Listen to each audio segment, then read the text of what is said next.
যবে থেকে রঘু ডাকাত অ্যানাউন্স হয়েছে তবে থেকে আমি এই কথা বলে যাচ্ছি যে রঘু ডাকাতের নামই বড়সড় এই ভিলেনের কথা। ইয়াস, এই ভিলেন কিন্তু রঘু ডাকাতের ভিলেন হতে চলেছে, এই কথা কিন্তু তবে থেকে বলে যাচ্ছি আমি। যবে থেকে রঘু ডাকাত অ্যানাউন্স হয়েছে তবে থেকে বলছি যে ভাই এই মানুষটা কিন্তু ভিলেন হতে পারে, এই নামটা কিন্তু ভিলেন হতে পারে। যাই হোক, সেটাই কিন্তু এখন কোথাও গিয়ে শিলমোহর দিচ্ছে আনন্দবাজার অনলাইন। অফিসিয়াল আপডেট চলে এসছে রঘু ডাকাতের ভিলেনের। ইয়াস, দিস ইজ দ্য মানে নিউজ, এবং এই নিউজটা তোমাদেরকে পড়ে শোনাচ্ছি।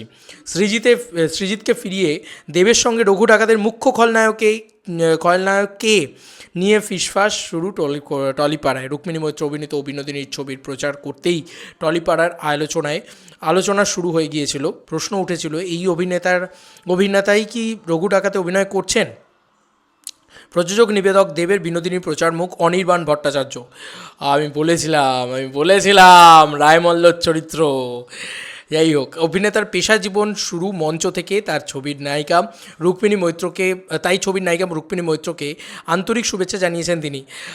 আপাত নিরীহ ঝলকটি দেব এন্টারটেনমেন্ট ভেঞ্চার্সের সমাজ মাধ্যমের জায়গা করে নিতেই নড়ে বসেছিল টলিউড। কান পাতলেই ফিসফাস, অনির্বাণ বুঝি দেবের আগামী ছবির অভিনয় করছেন। সেই গুঞ্জন আবারও জোরালো হয়েছে। হাতে শোনা যাচ্ছে রঘু ডাকাত ছবিতে নাকি অভিনেতাকে অন্যতম মুখ্য খলনায়কের ভূমিকায় দেখা যেতে পারে, নাম ভূমিকায় দেব। ইয়েস, মাই গড। দেখো, এখানে খলনায়ক একজন নয়, রঘু ডাকাতে তো প্রচুর খলনায়ক ছিলেন, তার ভিতরে একটি খলনায়কের চরিত্র হয়তো অনির্বাণ ভট্টাচার্য প্লে করছে। আরও নানান খলনায়ক থাকবেন, সেখানে আরও বড় বড় নাম হয়তো থাকবে। দেবের সঙ্গে অনির্বাণ এর আগে এসবিএফ প্রযোজিত গোলন্দাজ ছবিতে অভিনয় করেছিলেন। সেই ছবির পরিচালক ধ্রুব বন্দ্যোপাধ্যায়। কাকতালীয়ভাবে রঘু ডাকাতের প্রযোজক পরিচালকও এক প্রযোজক এসবিএফ। এবং আমি তো বলেইছিলাম গুঞ্জন আরও কারণ রয়েছে। সম্প্রতি সৃজিত মুখোপাধ্যায় তাঁর সত্যি বলে সত্যি কিছু নেই। ওকে, সরি, কি হলো?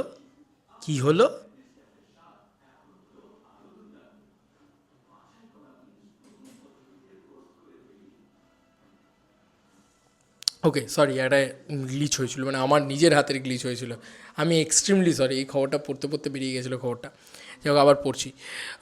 সৃজিত মুখোপাধ্যায় সত্যি বলে সত্যি কিছু নেই ছবিতে অনির্বাণকে বেঁচেছিলেন। অভিনেতা সেই ছবিতে আপত্তি জানান, তার জায়গায় আসেন পরমব্রত চট্টোপাধ্যায়। বুঝেছ এবার? পরমব্রত ওই চরিত্রটা, মানে আমি বারবার বলছিলাম একটাই চরিত্রকে মিস করছিলাম আমরা, সেটা হচ্ছে অনির্বাণ ভট্টাচার্য। তো ওই চরিত্রটা পরমব্রত করেছে। তো আমি চাইছিলাম পরমব্রত অনির্বাণ দুজনেই যদি থাকতো, মানে দ্বিতীয় পুরুষের ভাব হয়ে যেত আর কি। যাই হোক, ওটা দারুণ সিনেমা হয়েছে, সিরিয়াসলি সত্যি বলে সত্যি কিছু নয়, খুব ভালো সিনেমা হয়েছে।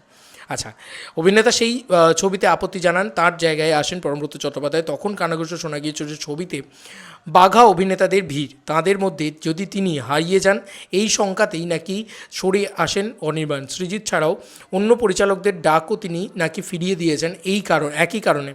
এমনও শোনা গিয়েছে মলাট চরিত্র এর নাকি না হলে নাকি উৎসাহ পাচ্ছেন না। সেই জায়গা থেকেই প্রশ্ন উঠছে, গুঞ্জন অনুযায়ী তিনি রঘু ডাকাতের অন্যতম প্রধান খলনায়ক হলে তার সঙ্গে আরও খলনায়ক থাকার কথা। তাহলে কি আর মলাট চরিত্র পেলেন তিনি? আমার কোথাও গিয়ে মনে হয় যে এই মলাট চরিত্রই কিন্তু কোথাও গিয়ে উনি পেতে চলেছেন। কারণ যদি রায়মল্ল হয়, মানে যদি পাঁচকড়ি, আমি টাইটেলটা ভুল করছি, টাইটেল আমি জানি না এক্স্যাক্টলি, যদি সেই গল্প অবলম্বনে হয় তাহলে রায়মল্ল হবে। আর যদি সেই গল্প অবলম্বনে না হয়, রঘু ডাকাতের বায়োপিক হয়, যেটা আমি যতটুকু জানি রঘু ডাকাতের বায়োপিক হতে চলেছে, ওই গল্প অবলম্বনে হবে না, তো হয়তো দুর্গাচরণ বাবুর ক্যারেক্টারটা উনি প্লে করবেন, মানে নৈহাটি থানার ওসি হয় উনি প্লে করবেন, নাহলে রায়মল্ল প্লে করবেন।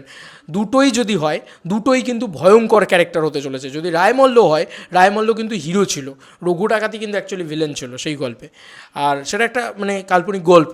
এবং রঘু ডাকাতের বায়োপিক যদি হয়, আমার যেটা মনে হয় রঘু ডাকাতের বায়োপিকই হতে চলেছে, সেখানে রঘু ডাকাত নায়ক এবং মূল যে ভিলেন আর কি, মূল কাণ্ডারি ভিলেন, মানে তুমি যদি শামশেরা ছবিটা দেখো তাহলে তুমি বুঝতে পারবে সেখানে কিন্তু সঞ্জয় দত্ত ছিল মূল ভিলেন, এবং সেখানে হিরো ছিল হচ্ছে রণবীর কাপুর। তো সেরকমভাবে দেবদা কিন্তু এখানে মূল হিরো এবং মূল ভিলেন হয়তো অনির্বাণ ভট্টাচার্য, যেটা আমি বারবার আগেও বলেছি, এখনও এটা কোথাও গিয়ে মানে এত বড় নিউজ পত্রিকার মারফত একটা কনফার্মেশন চলে এলো। ইন্ডাস্ট্রির ইনসাইডার এটাই বলছে যে অনির্বাণ ভট্টাচার্য কিন্তু রঘু ডাকাতে ঢুকে পড়েছেন এবং রঘু ডাকাতের ভিলেন হিসেবে অনির্বাণ ভট্টাচার্যকে আত্মপ্রকাশ বা দেখা যাবে। আচ্ছা, প্রথমত এটা বলার পরে আমাদের একটা জায়গা আসছে, হচ্ছে আরও ভিলেন তো থাকবে, তারা আবার ওনার থেকে লাইমলাইট কেড়ে নেবে না তো? দেখো, তারা তাদের মতন ভালো কাজ করবে, সেখানেও বড় নাম নিশ্চয়ই থাকবে।